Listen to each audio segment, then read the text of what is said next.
Tranche de couple, avec Max et Guillaume, notre vie, notre monde. saison 2. Bonjour, bonsoir et bienvenue pour ce 4e épisode de la saison 2 de notre podcast Tranche de couple. On est comme d'habitude très heureux de vous retrouver, tous et toutes, en piste du coup, and God bless America pour cet épisode Stars and Stripes. Vous l'aurez deviné avec le titre de cet épisode, nous avons décidé de consacrer notre rubrique d'information sur les élections présidentielles américaines, puisque nous voilà à peu près 10 jours avant les élections aux États-Unis qui se tiendront le 4 novembre, et c'est donc la dernière ligne droite pour Joe Biden et Donald Trump. Alors aujourd'hui, on vous propose de faire un petit topo rapide pour que vous compreniez comment ça fonctionne et les enjeux. C'est parti. Alors d'abord, on va commencer avec un petit rappel sur le fonctionnement général des élections, du système électoral aux États-Unis. En ce qui concerne les élections présidentielles, elles ont lieu tous les 4 ans. Le président est élu non pas au suffrage universel direct, comme c'est le cas en France, c'est-à-dire qu'un électeur égale une voix, mais avec un intermédiaire, le collège des grands électeurs. Le principe des grands électeurs, c'est donc que le candidat qui remporte le plus de voix dans un État donné, alors ça vaut pour 48 États sur 50, remporte l'ensemble des grands électeurs de cet État. Ça explique qu'il y ait parfois une différence entre le vote populaire, c'est-à-dire le nombre de personnes ayant au total voté pour un candidat, et le vote du collège. Par exemple, en 2016, Hillary Clinton a remporté le vote populaire avec près de 3 millions de voix d'avance au total, mais Donald Trump a été élu car il a remporté plus de grands électeurs au niveau national. Il y a au niveau des États-Unis 538 grands électeurs. Ce n'est plus forcément très représentatif aujourd'hui compte tenu des évolutions démographiques, et ça donne un avantage assez important aux petits États dans lesquels un grand électeur représente une plus faible part de la population totale de l'État. Par exemple, dans le Wyoming, il y a 3 grands électeurs, soit 5,12 grands électeurs par million d'habitants, alors qu'à New York, il n'y a que 1,46 grands électeurs par million d'habitants, et en totalité 29 sur l'État. Le Parlement, puisqu'il y a aussi 2 autres élections à caractère national qui se déroulent en même temps que la présidentielle, c'est celle de la Chambre des représentants, donc la chambre basse des États-Unis, dont les représentants sont élus pour un mandat de 2 ans, qui est renouvelé donc intégralement tous les 2 ans. Et puis le Sénat, on y reviendra après sur pourquoi c'est une élection encore plus importante que la Chambre des représentants. Mais en gros, le Sénat est composé de 100 sénateurs, 2 par État, quelle que soit sa taille, ici pas de proportionnel, élus, eux, pour des mandats de 6 ans, renouvelés par tiers tous les 2 ans. L'idée étant, dans la Constitution américaine, que la Chambre des représentants représente le peuple directement. Le Sénat, lui, était supposé avoir une vision de plus long terme et de pouvoir être un peu moins partisan et un peu plus sur des décisions qui se prendraient en concertation entre les différents partis. Donc on a dit que pour le Sénat, c'est 2 sièges par État. Ces 2 sièges ne sont pas renouvelés en même temps, c'est-à-dire que, par exemple, dans un État donné, en 2020, il y aura un renouvellement de l'un des 2 sièges, et puis peut-être qu'en 2022 ou en 2024, l'autre siège sera renouvelé. Et le sénateur n'est pas élu donc dans une circonscription, contrairement aux représentants, mais bien à l'échelle de l'État. Il représente l'État et pas seulement sa circonscription.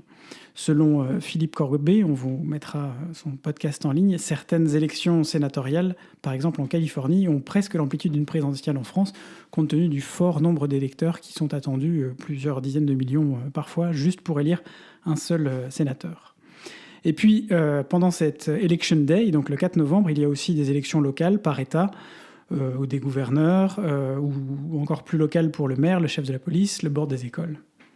Et les parlementaires de chaque État, puisque chaque État a son propre parlement. Et les parlementaires de chaque État fédéré, absolument. Donc le système politique des États-Unis est au moins au niveau national très bipolaire, puisque les 2 grands partis, donc les républicains d'un côté, qui prônent l'économie de marché et un système peu régulé par l'État, et d'autre part les démocrates, qui eux prônent plus de réglementation pour compenser notamment les inégalités de l'économie de marché, par exemple une sécurité sociale, des règles pour éviter les discriminations, etc.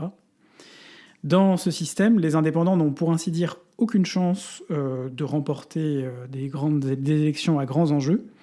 Par contre, on constate quand même que le nombre de voix qui se reportent sur les indépendants dans des États comme par exemple la Floride au moment des élections des grands électeurs ont une influence sur quel parti pourrait être élu. On peut imaginer que quand Hillary Clinton a perdu la Floride il y a 4 ans, vu le nombre de votes indépendants, si ces votes s'étaient reportés en grande partie sur la candidate démocrate, l'issue de l'élection eût pu être tout à fait différente. Voilà, donc c'était la première partie sur le fonctionnement. Max, maintenant tu vas nous parler un peu des enjeux de cette élection. Exactement, Guillaume. Le premier enjeu, c'est bien sûr la présidentielle, qui va déterminer si on a 4 ans de présidence de Donald Trump supplémentaire ou un changement de président. Alors, pour remporter les élections, tu nous as parlé des grands électeurs. Et donc, le chiffre qu'il faut retenir, c'est qu'il faut 270 grands électeurs à l'un des 2 candidats pour remporter les élections présidentielles. Certains États sont acquis pour un camp ou pour l'autre. Par exemple, la Californie ou New York votent systématiquement démocrates, et puis les États ruraux du Midwest systématiquement républicains. Et pour ainsi dire, les candidats n'y font même pas campagne. Alors à ce stade, on estime que Trump a 125 grands électeurs qu'on dit acquis, tandis que Biden, autour de 210 selon les projections du Financial Times et du New York Times basées sur des sondages. Le reste des élections sont trop difficiles à évaluer parce que les sondages sont trop proches dans la marge d'erreur. Et on a vu aussi, notamment en 2016, que les sondages n'étaient pas forcément, c'est pas forcément fiable. Il y avait ce qu'ils appellent des angles morts dans les sondages avec certaines catégories de la population qui ont été mal sondées et qui du coup n'étaient pas suffisamment représentées. Voilà. Et puis c'est pas parce qu'on sonde les gens sur ce qu'ils ont l'intention de voter qu'en réalité ceux-ci vont se déplacer pour aller voter. Et donc ça c'est aussi un enjeu. On y reviendra. Donc il y a une avance pour Biden, mais pas de majorité acquise à ce stade. Alors, un enjeu habituel des élections sera autour de qui remportera ce qu'on appelle les swing states, les États clés, qu'on appelle aussi les champs de bataille ou battleground states, donc ces États qui n'ont pas de majorité établie. Alors, ce sont effectivement des États où l'ensemble des efforts des campagnes républicaines et démocrates se concentrent, à la fois avec des meetings des candidats à la présidentielle, mais aussi de la vice-présidence, qui font partie d'un ticket, on ne l'a pas dit, mais c'est toujours un président et un vice-président qui se présentent ensemble. Les spots télévisés, les démarchages et tout ça. Alors, un élément qui est quand même assez notable, c'est que les spots TV sont souvent négatifs et ils visent généralement non pas à convaincre de voter pour l'autre candidat, mais plutôt à décourager de voter pour celui pour qui on aurait le plus naturellement voté, parce que le spot va mettre en avant des éléments peut-être un peu moins fédérateurs ou voilà, des choses qui sont moins belles, on va dire. Alors les swing states, c'est notamment la Floride, qui est un État extrêmement important vu le nombre de grands électeurs. Il l'a déterminé notamment en 2000, l'issue de la campagne entre Al Gore et George Bush. Donc 29 grands électeurs pour la Floride. La Pennsylvanie, 20 grands électeurs. L'Ohio, 18. Voilà, juste pour vous en citer 3.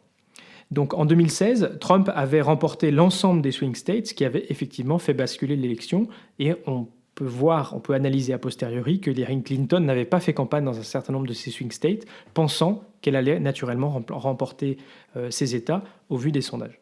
L'évolution démographique de certains États est un autre élément important parce qu'il peut avoir un impact assez majeur sur les élections et c'est quelque chose qui sera de plus en plus important puisque ça tend à bousculer les schémas établis. Alors d'une part, certaines villes d'États traditionnellement républicains accueillent de plus en plus de populations issues d'États traditionnellement démocrates qui sont attirées par un plus faible coût de la vie et une situation économique favorable, qui par exemple partent de la Californie, où le coût de la vie est assez cher, pour aller à Austin au Texas ou Phoenix au Nevada. Et d'autre part, on a une croissance de la population hispanique dans les États du sud des États-Unis, qui peut aussi changer la donne, car on estime que les latinos votent à 70% démocrates.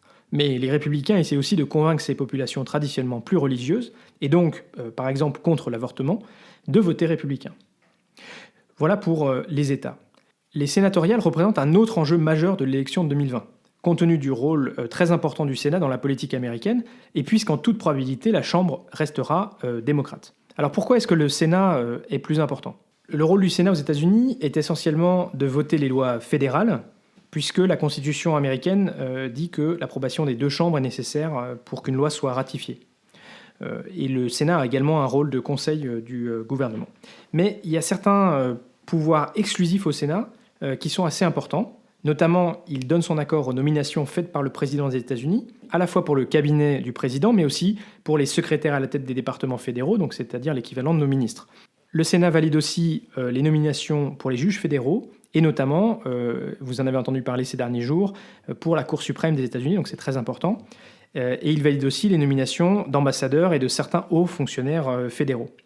Il autorise à la majorité des 2/3 la ratification des traités par le président, et il vote la procédure de destitution à la majorité des 2/3 à l'encontre d'un membre de l'exécutif, y compris jusqu'au président ou le vice-président, ou celui d'un juge. Donc disposer d'une majorité au Congrès est clé pour un président. Et on se rappelle que Barack Obama avait perdu sa majorité au bout de 2 ans, ce qui l'avait empêché de réaliser toutes ses promesses de campagne, ce qui avait aussi conduit à plusieurs shutdowns, c'est-à-dire la fermeture de l'administration fédérale, en l'absence d'accord avec les républicains sur le budget fédéral. Au bout de 2 ans, pendant son 2e mandat. Donc effectivement, c'était bien au bout de son 2e mandat, enfin dans son 2e mandat, au bout de 6 ans de mandat, ouais. Donc que Barack Obama avait perdu sa majorité, donc pour les 2 dernières années.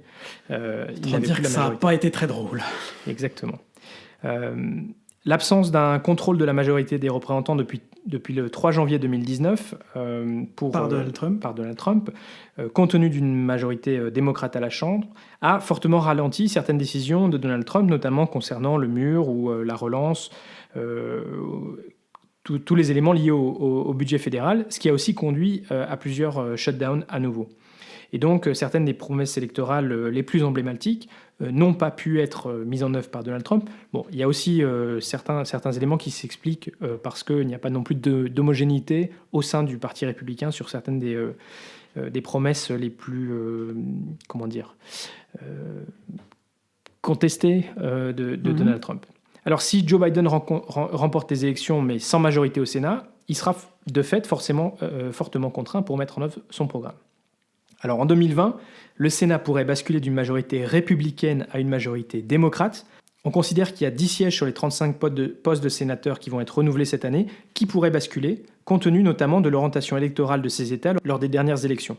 Alors 2 sièges tenus aujourd'hui par des démocrates pourraient basculer au profit des républicains en Alabama et au Michigan, et 8 tenus par des républicains pourraient basculer démocrates. Au Colorado, Arizona, Maine, Caroline du Nord, Caroline du Sud, Iowa, Géorgie et Montana. Donc, il faut avoir en tête ces États-là. Alors, pour les démocrates, il suffirait d'avoir 3 sièges supplémentaires pour avoir une majorité, puisque de facto, lorsqu'il y a égalité des voix, le vice-président, constitutionnellement, peut apporter la voix qui fait la différence en tant que président du Sénat. Si les démocrates l'emportent. Si Joe Biden l'emporte. Exactement. Alors Guillaume, on va maintenant faire un focus sur un enjeu particulier qui est celui de la participation, un enjeu majeur. Alors déjà, petite correction, on vous a dit tout à l'heure que les élections c'était le 4 novembre. Shame on us, c'est en réalité le 3 novembre. Et donc effectivement, la participation sera un enjeu majeur de cette élection, comme souvent en fait dans les élections aux États-Unis d'ailleurs, mais d'une part parce que, compte tenu de la pandémie de Covid, on ne sait pas quel impact ça aura sur la volonté des électeurs de se déplacer physiquement le 3 novembre. D'autre part, parce qu'aux États-Unis, et notamment de faire la queue dans des files, avec potentiellement des gens qui, freedom, ne veulent pas porter le masque. Mais ceci est une autre histoire, enfin presque. D'autre part, parce qu'aux États-Unis, le vote anticipé est possible, soit par correspondance, soit en allant voter en avance et en fonction des États. Ça n'est pas nécessairement possible dans tous les États, même si globalement, la plupart des États, en raison de la pandémie, se sont justement mis à l'une ou l'autre de ces options, voire les deux. Si vous votez par correspondance, vous avez 2 solutions. Soit vous recevez un ballot, un bulletin par la poste, et vous le renvoyez par cette même poste pour qu'il arrive au centre des élections. Il y a eu d'ailleurs une controverse là-dessus, puisque suite aux décisions de fonctionnement prises par le directeur de la Poste, nommé il y a quelques mois par Donald Trump, ces décisions ont mené à un ralentissement soudain et pas tout à fait expliqué dans le traitement des courriers, qui pourrait par conséquent empêcher ou invalider certains bulletins qui n'arriveraient pas à temps pour être comptabilisés. Voilà, donc difficile de dire s'il s'agit d'une manœuvre. Après, ça ne paraîtra pas forcément non plus être tout à fait anodin. de fait, il a quand même réduit les horaires. En gros, les postiers faisaient des horaires supplémentaires pour pouvoir s'assurer que les bulletins arrivaient sous des délais qui étaient vraiment assez courts. Et il a interdit, en gros, de faire des heures supplémentaires. Et puis, par ailleurs, il a réduit le nombre de tournées, tout ça, ce qui fait qu'on constate vraiment, déjà dans les faits maintenant, un retard de plusieurs jours dans l'acheminement du courrier, notamment des médicaments, ce qui pose de vrais problèmes aussi. L'autre solution, si vous votez par correspondance, c'est de déposer le bulletin de vote dans une boîte officielle prévue à cet effet. Le souci étant double, on a constaté des manœuvres pour contrer cette possibilité. La première, c'est tout d'abord avec la réduction du nombre de boîtes disponibles dans certains États.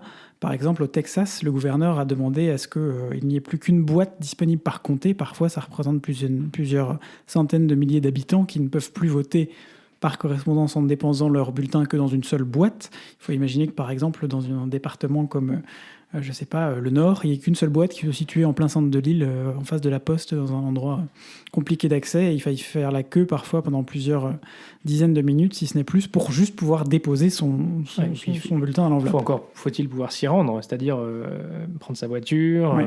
C'est ça, voilà. Absolument. Et puis le deuxième souci qu'on remarque, c'est l'émergence de boîtes non officielles pour officiellement aider les électeurs à déposer leur bulletin en mettant davantage de boîtes à disposition.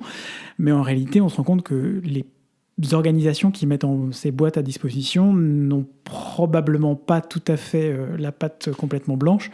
Et derrière, il y a un risque de fraude parce qu'on ne sait pas les bulletins qu'elles remettront officiellement au centre des élections. On ne sait pas si elles en auront retiré, si elles en auront fait. Voilà, il y a des difficultés de comprendre ce qui sera fait. En tout cas, dans un certain nombre d'États, ça a été dénoncé. Et en Californie, c'est complètement illégal de faire ce genre de choses. Et ce qui est fou, c'est que par exemple, des partis eux-mêmes mettent en place des boîtes. Le Parti républicain a été pris la main dans le sac en Californie, justement. Et puis, vous imaginez bien que Donald Trump voit d'un très mauvais œil le vote par correspondance.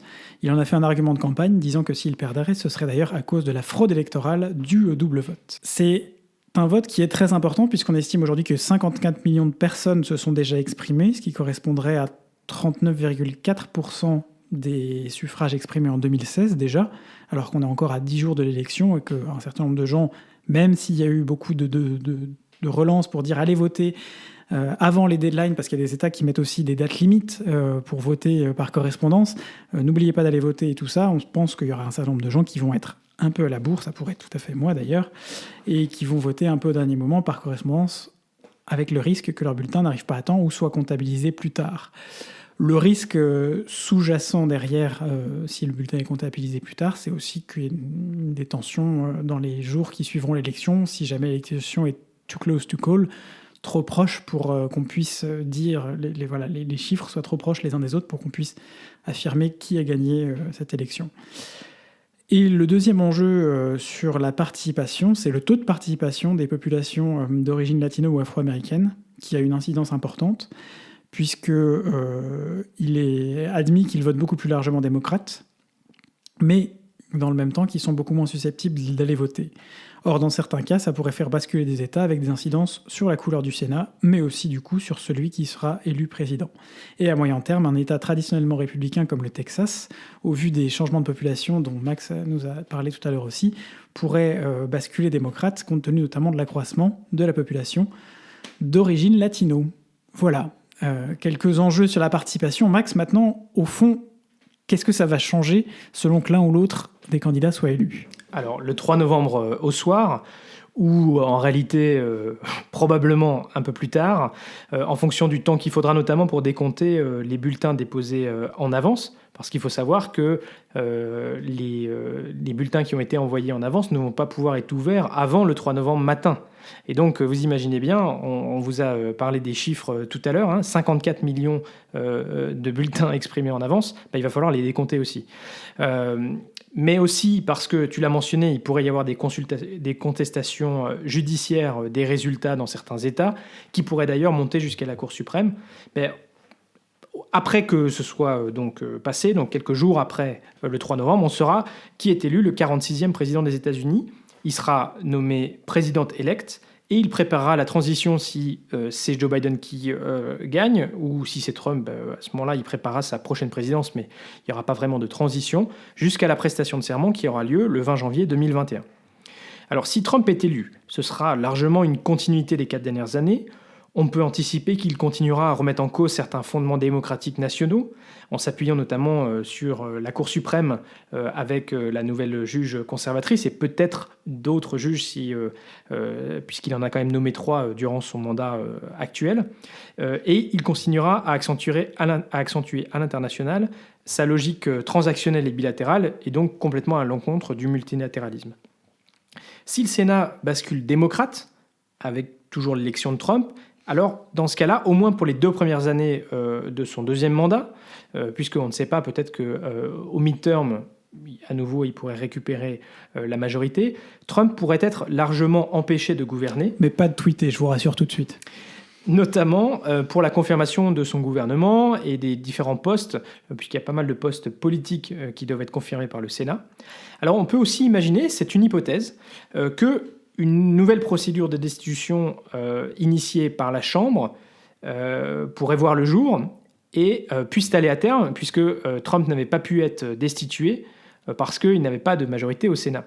Et du coup, la conséquence, ce serait que Mike Pence, le vice-président, serait le nouveau président des États-Unis. Alors ça, c'est la première hypothèse, Trump réélu. Si Biden, de son côté, est élu, tout dépendra s'il a une majorité démocrate au Sénat. Tout comme Trump, dans le cas d'une majorité différente de sa couleur politique, si le Sénat reste républicain, alors Biden devra chercher des compromis pour passer des lois, ce qui atténuerait la portée de ses réformes. Naturellement, il est aussi possible que les républicains soient dans ce cas dans l'obstruction pour limiter au maximum le champ de manœuvre de Joe Biden, en tout cas jusqu'au midterm, puisque vous l'avez compris, tous les 2 ans, il y a des élections qui ont une incidence sur le Sénat. Si Biden, au contraire, dispose d'une majorité au Sénat, alors là, c'est le cas idéal, puisqu'il devrait mettre à profit les 2 premières années de son mandat pour passer les réformes les plus importantes, profitant, comme Barack Obama l'avait fait pendant les 6 premières années de son mandat, d'avoir effectivement un congrès totalement en sa faveur.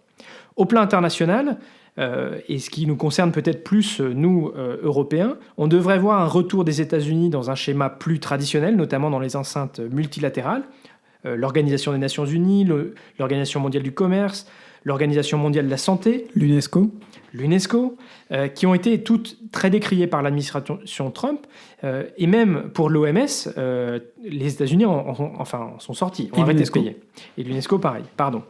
On devrait aussi voir un fort retour des États-Unis dans la lutte contre le changement climatique, puisque Joe Biden a annoncé qu'il signerait à nouveau l'accord de Paris le premier jour de sa présidence. Et on sait qu'il peut signer et il doit seulement avoir une ratification a posteriori du Sénat. Alors pour autant, certains grands marqueurs de la politique étrangère américaine ne devraient pas changer, et je crois que c'est important que vous l'ayez tous en tête. Le focus américain sur l'Asie, sur la Chine, devrait largement rester, puisqu'il y a une vraie compétition avec la Chine. La pression sur les Européens pour suivre la politique américaine, notamment vis-à-vis de la Chine, devrait naturellement continuer. Et puis, quand il s'agit de l'interventionnisme militaire, on a vu ces dernières années qu'il y avait une propension, et notamment Donald Trump, qui essayait de limiter les engagements militaires étrangers, à l'étranger des troupes américaines.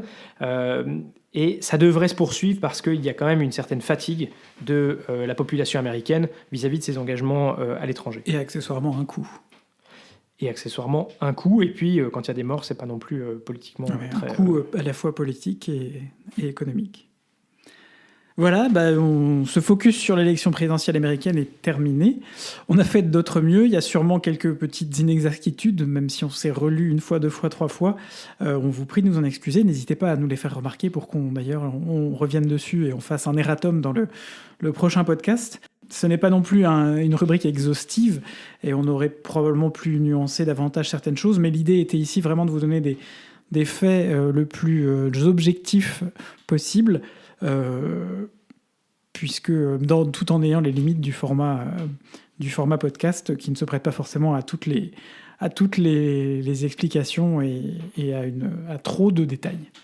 Alors, si ceci vous intéresse, on vous encourage à écouter 2 podcasts. Alors, d'une part, les Lettres d'Amérique, qui ont été lancés par le correspondant de RTL à New York depuis 2015, Philippe Corbet. Et depuis le 20 octobre, c'est son successeur, Lionel Gendron, qui a repris le flambeau. Et puis d'autre part, la Story des Échos, qui est consacrée aux élections. Et vous pouvez trouver ces 2 podcasts sur vos plateformes de podcasts préférées. Et puis, on tient aussi à remercier Corentin Célin, qui est un professeur agrégé d'histoire en classe préparatoire, qui fait des chroniques pour le site lesjours.fr et qui a des analyses très fines de la politique américaine qu'on retrouve notamment sur Twitter, sur son compte @Corentin Célin. Merci Max. Alors on va faire quand même aujourd'hui une courte rubrique Belgitude.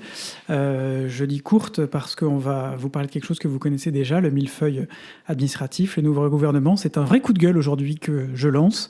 Et que lance le monde de la culture en général dans la région de Bruxelles-Capitale, puisqu'après que le gouvernement fédéral ait mis en place, on va dire, un cadre de décision de restrictions liées au Covid vendredi matin lors d'une conférence de presse, donc nous étions, pour être précis, le vendredi 23 octobre au matin. Hier après-midi, le samedi 24, le président de la région de Bruxelles-Capitale a annoncé, malgré que ce ne soit pas une demande du gouvernement fédéral, que l'ensemble des lieux culturels de la région de Bruxelles-Capitale devaient arrêter leurs activités jusqu'au 19 novembre. C'est donc un coup de gueule parce que ces établissements culturels, tous ont travaillé très dur et les équipes ont travaillé très dur pour mettre en place des protocoles de sécurité, faire en sorte que les spectateurs, comme les artistes, comme les employés, comme les techniciens, soient le plus en sécurité possible. C'est des protocoles qui passent par des tests, c'est des protocoles qui passent par des vérifications de santé quotidiennes, par des gestions de bulles. Pour vous dire, le protocole qui a été mis en place à la Monnaie fait quasiment une 50aine de pages, donc à l'Opéra de Bruxelles fait quasiment une 50aine de pages. Voilà, malgré ça, le gouvernement a décidé que, en raison de l'augmentation des cas et du fait qu'ils ont énormément tardé à réagir sur cette pandémie, et sur cette deuxième vague, les lieux culturels devaient fermer. Je ne peux que être d'accord avec Peter de Caluvé, le directeur de l'Opéra de Bruxelles, qui a réagi dans le journal de Tate, un journal flamand, avec fureur à la décision du gouvernement, en disant que c'est scandaleux, que ça avait été décidé sans concertation par un gouvernement régional qui, par ailleurs, n'est même pas compétent pour l'opéra, puisque l'opéra est un établissement fédéral. Il rappelle que c'est pour tout le personnel artistique, mais pour tout le personnel artistique des structures culturelles déjà fortement impactées en région de Bruxelles, c'est une décision extrêmement difficile à comprendre. C'est un nouveau coup dur qui se rajoute à tous ceux qu'on a reçus jusqu'à maintenant. Pour la petite histoire et pour moment ironique, il faut savoir qu'on venait de lancer à l'Opéra de Bruxelles les représentations de Die Tote Stadt, la ville morte. Eh bien, c'est un peu ce à quoi va ressembler Bruxelles, une ville morte, pendant les 3 prochaines semaines. Et oui, et c'est d'autant plus dommage que, tu l'as dit Guillaume, c'est en fait le résultat d'une absence de coordination, d'une absence de mesures qui ont été prises en amont, et du coup on applique quelque chose de drastique. On en rigole un peu, mais on se rend compte que parfois ça peut être dramatique. Allez, on vous parle un peu de vie de couple quand même. Comme on a déjà beaucoup parlé avec notre petit focus sur le dossier spécial élections aux États-Unis, on va juste simplement mentionner que comme on est de facto en reconfinement... Ah oui, parce qu'ils n'appellent pas ça un confinement. Non, mais les écoles restent ouvertes. Mais les 2 seules différences par rapport au mois de mars, c'est que les écoles sont ouvertes et que les magasins sont ouverts, y compris ceux qui ne sont pas de première nécessité. Exactement. Bon, sachant que les écoles, on commence à voir des formats un peu hybrides, c'est-à-dire qu'il y a certains jours où les enfants vont avoir une école en ligne, et puis on a les vacances de la Toussaint qui commencent, donc qui ont été rallongées de 2 semaines pour faire 2 semaines et demie au lieu de 2 semaines, qui vont commencer vendredi prochain.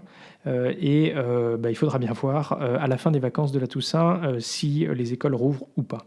Alors pour nous, on a vérifié qu'on avait suffisamment de peinture parce qu'on vous l'a dit, on a quand même la peinture de ce studio qui est aussi mon bureau à refaire. On n'en peut plus de cette couleur jaune. C'est du vert. Voilà. On va vous le poster sur Twitter tellement on l'aime, parce que je suis pas sûr qu'on vous l'ait déjà. Mais si, on l'avait fait déjà. Ouais, on l'a déjà fait. C'est dommage, en photo ça rend pas vraiment, le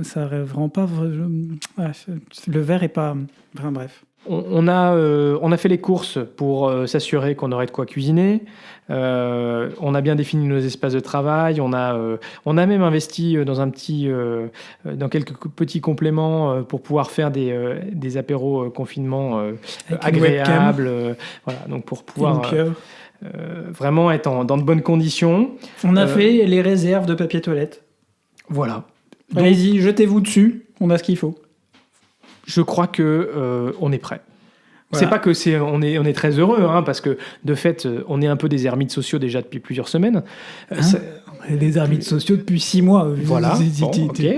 Mais on vous aime quand même si on ne vous a pas encore vu. Et donc n'hésitez pas effectivement à interagir avec nous. On sera toujours heureux de vous retrouver à la fois sur les réseaux sociaux, donc Facebook, Twitter, mais aussi si vous nous envoyez un mail. Donc notre adresse mail, c'est toujours tranchedecouple@gmail.com et le chiffre 2, c'est pas DE.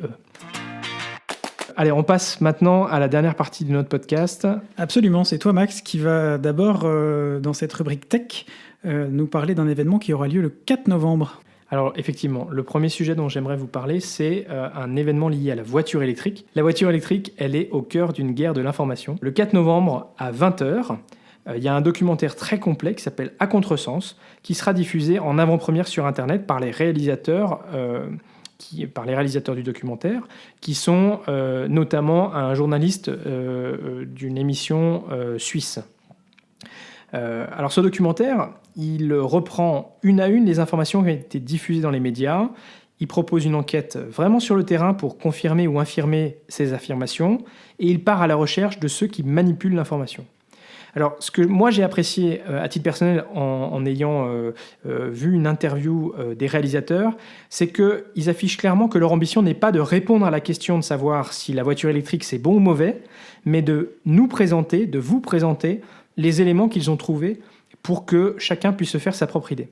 Alors, la diffusion sur Internet d'une version longue du documentaire, 90 minutes, sera suivie d'un échange avec l'audience, et elle doit permettre de contribuer au financement du documentaire, puisque, en fait, à terme, il est prévu une diffusion à la télévision d'une version plus courte, mais ils avaient besoin de encore quelques subsides pour pouvoir finaliser ce documentaire. Donc, si ce sujet vous intéresse, on vous invite à vous inscrire à cette soirée qui promet d'être vraiment très intéressante, à un coût qui, de mon point de vue, est quand même abordable, 9 €, et vous trouverez plus d'informations et vous pourrez vous inscrire sur le site acontresens-lefilm.fr. Et puis, j'espère qu'on pourra débriefer avec vous et vous en parler lors d'un prochain podcast. Alors Guillaume, tu veux nous parler d'un autre événement ? Ben oui, je voulais vous parler d'un événement aussi un peu positif, parce qu'après tout, on a été d'abord très factuel, puis un peu négatif dans la rubrique Belgitude, et puis aussi factuel dans la rubrique sur le 4 novembre dont Max vient de nous parler. Moi, je vais vous parler du Z-Event. Le Z-Event, c'est quoi ? C'est un projet caritatif créé par Adrien Nougaret et Alexandre Datchary, 2 streamers, donc c'est des streamers, c'est des joueurs de jeux vidéo en ligne, plus connus sous les pseudos de Zerator, et Dash. Objectif de ce event, qui existe depuis 2017 sous ce nom-là, mais qui existait déjà en 2016 sous le nom de Project Avengers, c'est de récolter de l'argent pour une organisation caritative via donc un certain nombre de joueurs connectés en ligne, auxquels la communauté des joueurs reverse des dons pendant cette période de jeu. Donc la première édition, je l'ai dit, de ce projet a eu lieu sous le nom de projet Avengers en 2016. C'était une édition courte, constituée de 34 heures de jeu en live. Elle a permis de rapporter pour l'association Save the Children 170 000 €. Et puis ensuite, en 2017, il y a eu une édition dédiée à la Croix-Rouge française. C'était au moment, souvenez-vous, de l'ouragan Irma, qui a touché notamment l'île de Saint-Martin et Saint-Barthélemy. L'idée étant d'aider à la reconstruction, justement, et à aider les populations sur place. Elle avait rapporté 451 000 €. Médecins sans frontières, Institut Pasteur, et puis cette année, en 2020, Amnesty International. Alors, elle a eu lieu, même si la pandémie a failli avoir raison de cette édition. Ils ont décidé début octobre seulement que l'édition aurait lieu, avec un protocole sanitaire, voilà, on en parle beaucoup, mais c'est très important, extrêmement strict, où les joueurs, certains joueurs n'ont pas pu se déplacer parce qu'ils ont dû faire un test qui s'est avéré positif. Elle a néanmoins réuni 54 streamers, soit juste 2 de moins que l'année dernière, et a permis de récolter, accrochez-vous, 5 724 000 € pour Amnesty International. Alors voilà, c'est une belle, je trouve, un très beau projet dont on commence seulement à parler maintenant, mais quand on sait l'impact que peut avoir 5 millions d'euros sur le budget d'une association et d'une organisation, on se dit que l'année prochaine, on regardera ça d'un peu plus près et on verra si nous, on peut pas faire quelque chose aussi. Voilà, c'est déjà la fin de cet épisode.